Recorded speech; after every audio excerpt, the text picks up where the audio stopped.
만약 경찰이 여러분에게 거짓말 탐지기 조사 해보겠냐고 할 때 과연 해야 될까요? 조사 받으면서 최대한 있는 그대로 말씀을 하셨을 거예요. 하지만 혹시나 말을 안 하고 숨기거나 미화해서 말하거나 사소한 거짓말을 나도 모르게 할 수도 있는 거죠.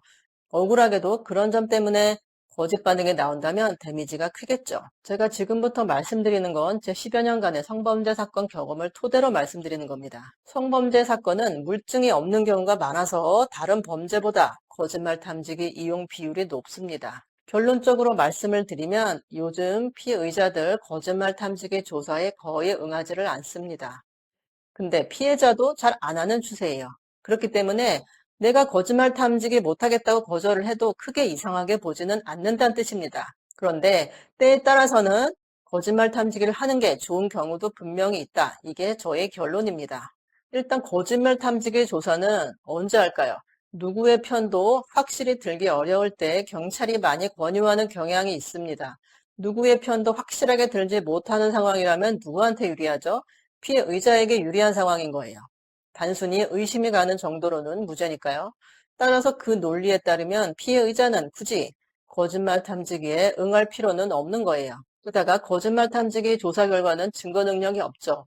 만에 하나 정말 무고한 사람인데 판독불능이나 거짓 반응이 나왔다면 진술의 신빙성이 확 떨어지게 되겠죠. 굳이 위험 부담을 질 필요가 없겠죠. 거짓말 탐지기가 물론 증거 능력이 없기 때문에 증거 기록에는 편철이 안 되고 재판 과정에서 검사 측한테 달라고 해도 잘 안 줍니다. 하지만 어떤 식으로든 법정에서 거짓말 탐지기 결과가 현출되는 경우를 실무에서 꽤 많이 봤습니다. 예를 들어서 피의자 신문 하다가 거짓말 탐지기 조사 결과를 질문에 슬쩍 흘리는 거예요. 피신 조서에는 나오죠. 아니면 증인신문할 때 슬쩍 흘리는 거죠. 그리고 만약 피해자 측에서 거짓말 탐지기 조사 결과를 알고 있다면 그 결과 내용을 피해자 변호사 의견서에 쓸 수도 있겠죠. 그렇기 때문에 생기는 현상이 뭐냐면 피의자분들 무죄라고 강하게 주장을 하면서도 거짓말 탐지기는 못하겠다라는 그런 모양새가 되는 겁니다. 자, 그런데 피해자는 어떨까요? 정신과약 복용 중이다 이러면 사실 추천드리기는 어려워요. 결과가 정확하지 않을 수도 있기 때문이에요. 그리고 요즘 피해자분들도 가해자가 거짓말 탐지기 안 하면 나도 안 하겠다 이런 분들도 많습니다. 그럼 대체 전략적으로 거짓말 탐지기는 어떤 경우에 하면 좋을까요? 피해자 먼저 말씀을 드릴게요. 예를 들어 물증이 없는 사건이에요.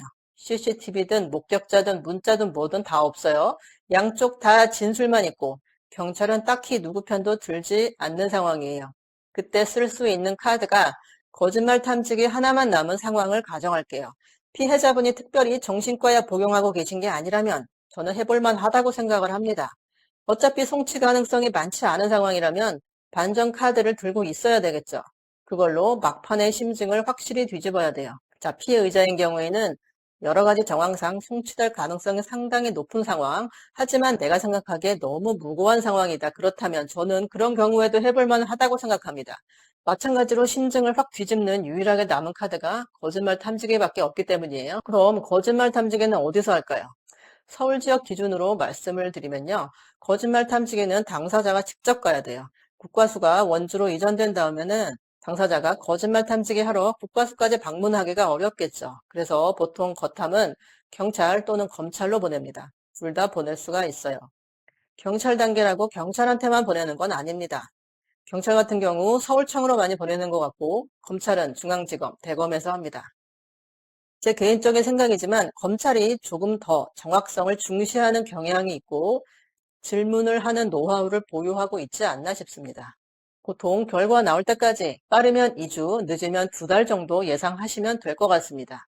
저는 되는 것과 안 되는 것을 구분해 드리는 김민정 변호사였습니다.